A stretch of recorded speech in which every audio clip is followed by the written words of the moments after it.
વડોદરા બાદ હવે આગળ જઈશું સુરતની સ્થિતિ પણ કંઈક એવી છે। સ્માર્ટ સિટી સુરતનું ટેગ તો આપવામાં આવે છે, પરંતુ અહીંયા તંત્ર કેવી સ્માર્ટનેસ બતાવે છે તમે જુઓ। પ્રી મોન્સૂનના નામે હજારો કરોડો રૂપિયા વાપરે છે, પરંતુ એ રૂપિયા ક્યાં જાય છે એ કોઈને ખબર જ નથી। કદાચ આ અધિકારીઓના કોન્ટ્રાક્ટરના કિસ્સામાં જતા હશે। શહેરમાં ઠેર ઠેર મસ્ત મોટા ખાડા પડી ગયા છે। અહીંયા એવી હલકી ગુણવત્તાના રસ્તા બનાવવામાં આવ્યા છે જેના પહેલા જ વરસાદમાં રસ્તાઓ ધોવાઈ ગયા। ઉબડખાબડ રસ્તાને કારણે લોકો પરેશાન છે। પહેલા જ્યારે વરસાદી પાણી ભરાયા તેના કારણે પરેશાન થયા, પાણી જ્યારે ઓસરી ગયા ત્યારે આ ઉબડખાબડ રસ્તાને કારણે પણ લોકો અત્યારે હેરાન પરેશાન થઈ રહ્યા છે। હજી તો વરસાદની શરૂઆત થઈ છે ત્યાં સ્માર્ટ સિટી સુરતના સ્માર્ટ રસ્તાઓનું વરસાદી અને ખાડી પૂરના પાણીમાં ધોવાણ થયું છે અને આ રસ્તાઓ હવે બની ચૂક્યા છે વાહન ચાલકો માટે કમરતોડ રસ્તાઓ। સ્માર્ટ સિટી સુરતના એ સ્માર્ટ રસ્તાઓની તસવીરો આપને બતાવવાનો પ્રયત્ન કરીશું કે કઈ રીતે અહીં લોકો પસાર થઈ રહ્યા છે અને ખાડા ટેકરા આ રસ્તાઓ છે તે પરિવર્તિત થઈ ચૂક્યા છે ને લોકો છે તે હાલાકી છે તે ભોગવી રહ્યા છે। હજી તો વરસાદની પ્રથમ શરૂઆત છે અને પ્રથમ વરસાદમાં જ્યારે આ રસ્તાઓનું ધોવાણ થયું છે ત્યારે સ્વાભાવિક છે કે લોકોની હાલાકી છે તે ક્યાંક વધી છે। વાહન ચાલકોએ 1 કિલોમીટરથી પણ વધુ આવા કમરતોડ રસ્તામાંથી પસાર થવું પડી રહ્યું છે। લોકોની હાલાકી વધી રહી છે। રસ્તે કિસ तरह के ગજબના ખાડા છે, ગજબના ખાડા બાબા, બહુ ખાડા છે। કઈ રીતે ગાડી કઈ ખબર નથી પડતી। जी बताइए आपका नाम। अश्विन भाई अश्विन भाई किस तरह के रास्ते है, थोड़ा बहुत खाड़ा खच्ची है। बिल्कुल रस्ताओं केवा છે ભાઈ? બહુ ખરાબ છે, ખાડા ટેકરા આવી ગયા। કેટલા કિલોમીટર સુધી 5-10 કિલોમીટર સુધી કેટલી પરેશાની? બહુ પરેશાન છે, કમર ઉઠી જાય। તો બિલકુલ વાહન ચાલકો જણાવી રહ્યા છે આ પ્રકારની પરિસ્થિતિ લોકો અનુભવી રહ્યા છે, કારણ કે જે ખાડા ટેકડા રસ્તાઓ છે તે બની ચૂક્યા છે।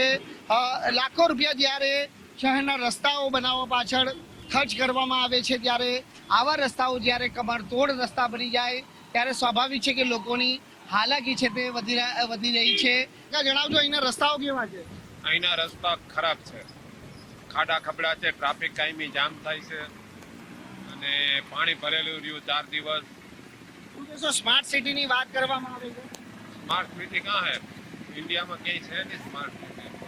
રસ્તા જોઈને જ તમને ખ્યાલ આવી જતા સ્માર્ટ સિટી છે કે લબાડ। લોકોના પ્રજાના પૈસે ટેક્સ વસૂલીને રસ્તા બનાવવામાં આવે છે, પરંતુ રસ્તાની આ હાલત પ્રથમ વરસાદમાં આ દર વખતે તો પાછળ ઓગસ્ટ સપ્ટેમ્બરમાં પાણી આવે, આ વખતે તો જૂનમાં આવી ગયું પાણી। પણ શું કહેશો? રસ્તાઓ માત્ર આ એક રસ્તો નથી, શહેરના અનેક આવા રસ્તાઓ છે। કોર્પોરેશન ની કામગીરીને લઈને શું કહેશો? કોર્પોરેશનને કામ જે અધિકારીઓ છે એમને ધ્યાન આપવું જોઈએ ને કે એને આ ફિલ્ડ રાઉન્ડ મારવો જોઈએ, રાઉન્ડ લગાવવો જોઈએ, જોવું જોઈએ લોકોને શું તકલીફ પડે, કેવો ટ્રાફિક જામ થાય છે બધું। શું લાગી રહ્યું છે શહેરના રસ્તાઓ કેવા બન્યા છે? શહેરના રસ્તા તો હવે તમે જુઓ છો ને કેવા બન્યા। મેટ્રોની કામગીરી પૂરી થાય પછી હવે ખ્યાલ આવે કે શું થાય છે એમાં સુરતની અંદર।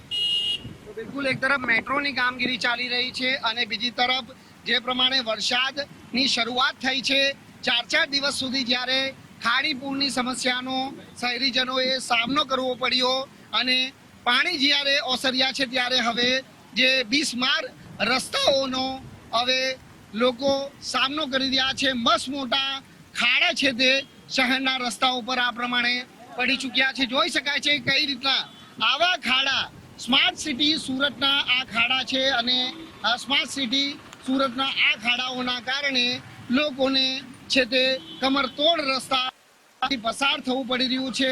મસ્ત મોટા જે કાકડા છે તે આ રસ્તાઓમાં મૂકી અને પુરાણ કરવામાં આવી રહ્યું છે, પરંતુ અહીં જે પ્રમાણેની હાલાકી વાહન ચાલકો ભોગવી રહ્યા છે ત્યારે લોકોની હાલાકી હજીનો અંત છે તે હજી પણ જોવા નથી મળી રહ્યો।